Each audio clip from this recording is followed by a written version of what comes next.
করতে পারেন। কিভাবে আমল করবেন আমি বলে দিব, তবে কি কি উপকার পাবেন সেটা আমি বলে দিচ্ছি। নাম্বার 1, 1 নাম্বার হচ্ছে এই আমলটা করার মাধ্যমে আল্লাহ তাআলা আপনার ঘরের সকল অভাব দূর করে দিবেন। দ্বিতীয় নাম্বার হচ্ছে আল্লাহ পাক রব্বুল আলামিন আপনার ঘরের ভিতরে বরকত দান করবেন। এবং 3 নাম্বার হচ্ছে দুশ্মন থেকে আল্লাহ তাআলা আপনাকে মুক্তির ব্যবস্থা করে দিবেন। এবং 4 নাম্বার হচ্ছে আপনার জানমাল নিরাপত্তার ব্যবস্থা করবেন আল্লাহ তাআলা। এবং 5 নাম্বার হচ্ছে হাউজে কাউসারের পানি আল্লাহ তাআলা আপনাকে দান করবেন।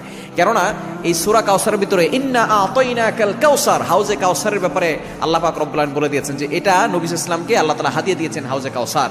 একমাত্র আমাদের নবীজি সাল্লাল্লাহু আলাইহি ওয়াসাল্লাম তার উম্মতদেরকে হাউজে কাউসারের পানি পান করাবেন, যা সাদা হচ্ছে দুধের থেকেও বেশি সাদা এবং মধুর থেকেও বেশি মিষ্টি।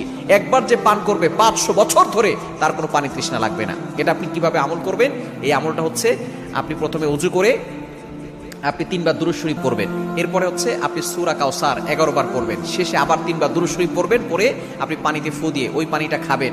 দেখবেন আল্লাহ পাক